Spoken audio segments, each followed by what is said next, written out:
People just finding out that luxury goods are a scam is actually blowing my mind. Hi, I have a degree in fashion and textile technology with a concentration in merchandising, and I've been new. We've been new. One of the first things I learned in my degree is that everything, is made in China. Retailers have an over 100% markup for every single product that you buy. Here's how you start off. I'm gonna explain it pretty simply.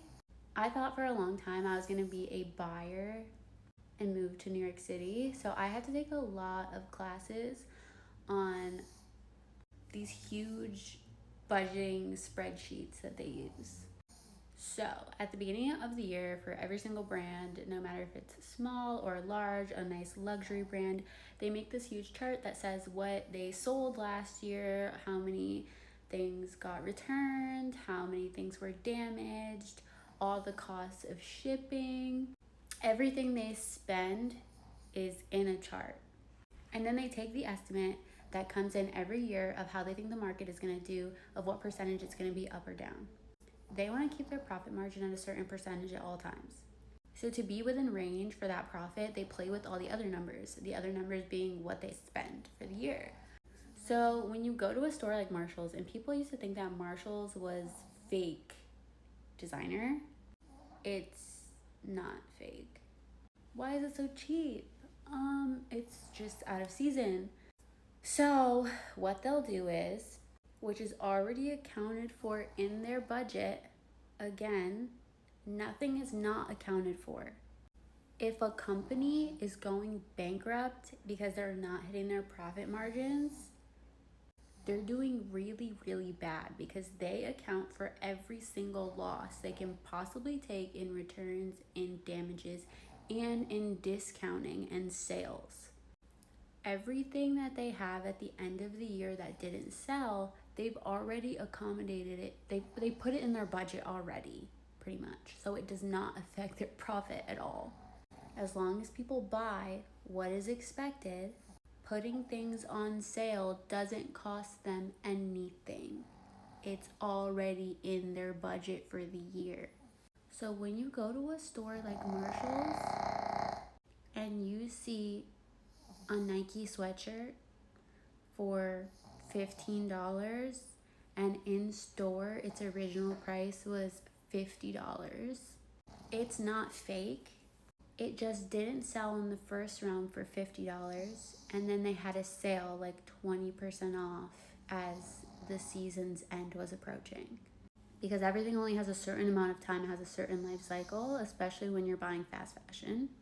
They've already accounted for that 20% off sale and the estimate of how much they're going to put on sale. So now it's $40. Some people are going to run for the 20% off because they think, oh, instead of $50, I'm paying $40, whatever. Then it goes to clearance. Their clearance is 40% off. A $50 hoodie is $30. People will go crazy over that. It's already been placed in their budget what they're going to put on clearance. They're still not losing unless literally no one buys it at full price. And even if that happens, they've already accommodated for damage and returns. And there's literally a category just for potential loss. So it's still covered to an extent. But if more people buy it on sale or clearance than expected, it will make up for that anyway. And then they won't even have that loss, and their profit is on the higher end rather than the lower end. After it goes to clearance, it cannot go anywhere else. So say they have a few items that didn't sell on clearance for the 40% off for $30. So what they'll do is they'll send it to a store like Marshall's. Marshall's will buy it for $7 a hoodie and then sell it for $15. They make $7 profit per hoodie. Say it's times like 100 units.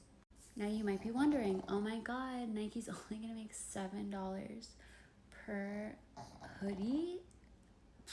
They're not gonna make any money. No, they never lose. They already accounted for that in their budget. So as long as they can sell it for the $7, that means they probably made each hoodie for $3 and sold it to you at full price for $50.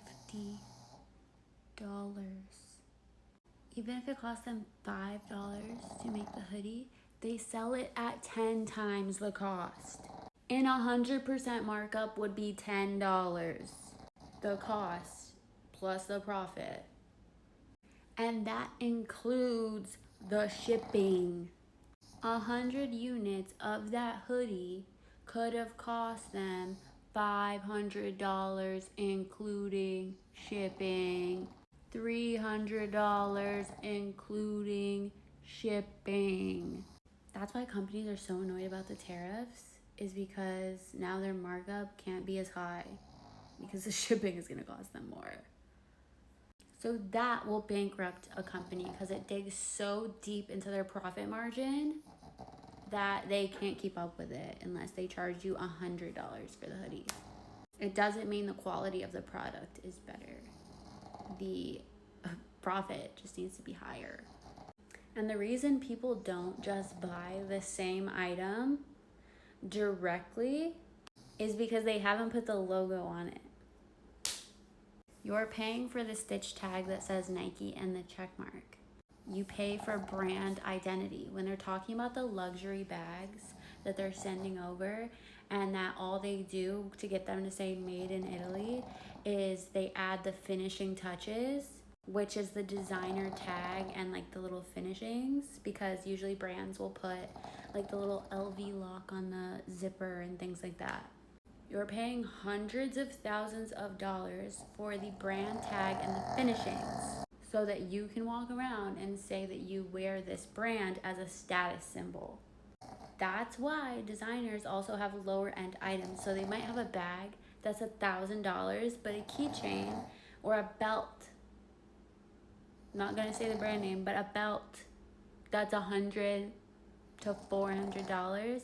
So yeah, you can't afford this like $5,000 bag, but you can afford this $300 belt, these $400 sunglasses, and you get to wear the brand and share the status symbol without buying the higher end items that are made to be sold to the people who can afford it as a status symbol. That's all it is.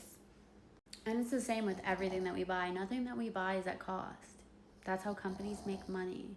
Your favorite boutique also does this. They buy 100 units of a product that comes from a warehouse in China, and they can get it for $2 a unit because they're making a large order. And then they price them at $30-$40 a piece, and then usually they end up going on sale and repeat and repeat and repeat. And every brand does this, and they account for every cost, including the cost of having a storefront, every employee that's paid, every location they open, cost of utilities, cost of storing items if they need a big storage, not a storage unit, every office they have, every salary is paid by you. Nothing that you buy, any product, is at cost. Not a single one. You pay for everything, every store, everything. It's like $2